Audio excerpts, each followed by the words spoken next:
Alright guys, in this video I want to show you how I use my Remarkable 2 to decrease stress and actually unplug from the world, but increase my creativity. So there are really three main points in the day when I use my Remarkable 2.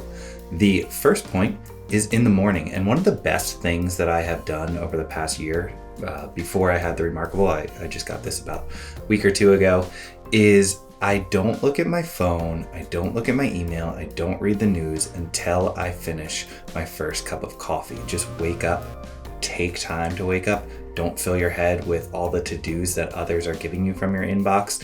Don't fill your head with news, which can be very negative. Just take time to come into the day. And on top of that, I've developed some other routines.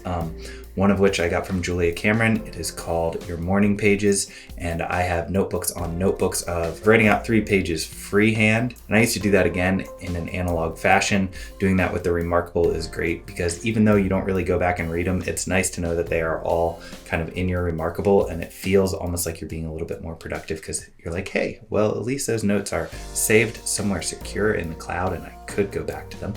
Another thing I do is I kind of got this from a guy named James Altucher. As you can see, I'm a bit of a junkie at times of trying different routines. And basically what he says is every single morning, write down 10 business ideas. It doesn't even really matter if they're bad. The idea here is you just give it a lot of quantity, and then every once in a while there will be quality. And with the Remarkable, I'm not just writing these on loose leaf paper or inside of a notebook where I can't find them again.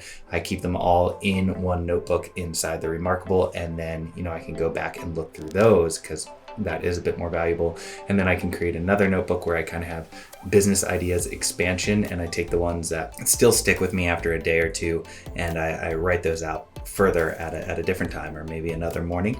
So really what I love it for is my mornings. I wake up and I think, and I do some general gratitude journaling. Also, near the end of my coffee, what I like to do too is just write out my to-do list for the day. Write out my to-do list, what I think it should be, what I think I should focus on before I dive into my email, before I dive into the world, into Slack, into the news.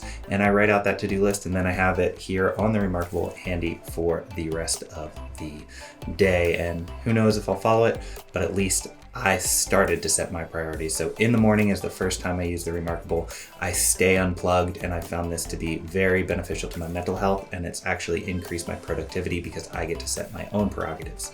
The next time I use it is when I feel I need to take a break and unplug during the day.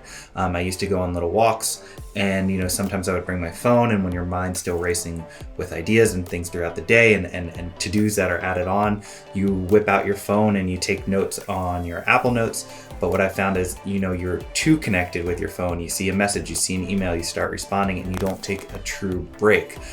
So other times I leave my phone at home, and that is a great true break.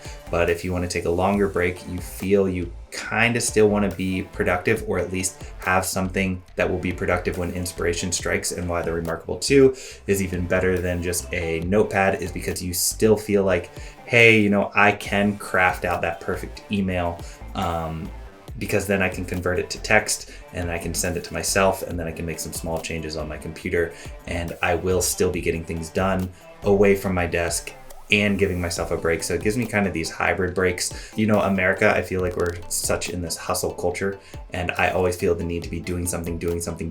So Remarkable kind of gives me that feeling that I can still do something, but also allows me to step away from my phone and to step away from my computer and really get some thinking done. And the last time I use my Remarkable, and this is maybe the time I like it most, well, the morning's pretty great, but at night, I love to turn off the computer and disconnect. Just like in the morning, I love to do that at night. But at night in particular, what I found is I get super excited about ideas and about things moving forward into the future. Maybe that's because, tomorrow is just far away that it seems reasonable, but I also don't have to do it right then. So what I do is I, again, make a to-do list, or I love actually outsourcing tasks to save and free up my time.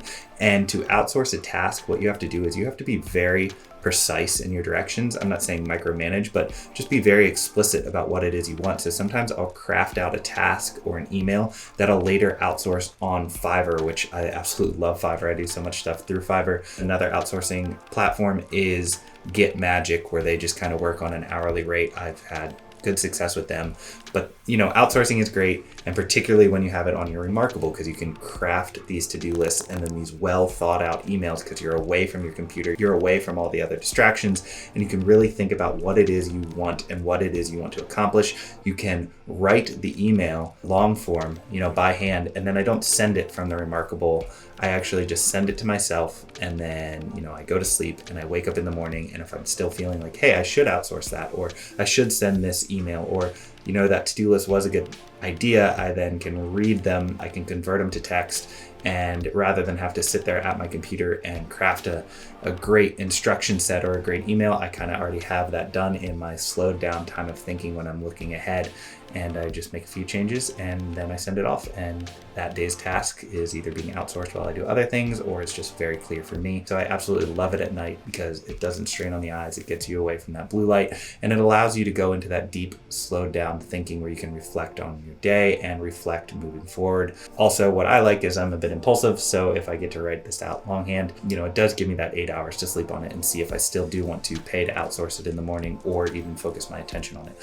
So all in all, this is my third review of the Remarkable. It has 100% integrated itself into my kind of workflow, my daily routine. I use it at 3-4 points. All my to-do lists, everything are on this. It's replaced my notebooks, which isn't to say, I don't still enjoy drawing or sketching or writing some things out freehand. But this is honestly a pretty great replacement. And I am a big fan of the Remarkable. I'm a big fan of decreasing your stress and decreasing your connection to technology, but also a huge fan of being as productive as possible and learning how to leverage and scale yourself, particularly if you're a one-person business or a one-person creative who's trying to figure out the best ways, to get their art out there into the world or to grow their small business. This allows you to step away, do some deep thinking, and hopefully make all your dreams come true. So thank you so much for watching, and I'd appreciate a subscribe and a like. I'm just going to be here and try to figure out how to be more creative and more profitable. So thank you. Bye.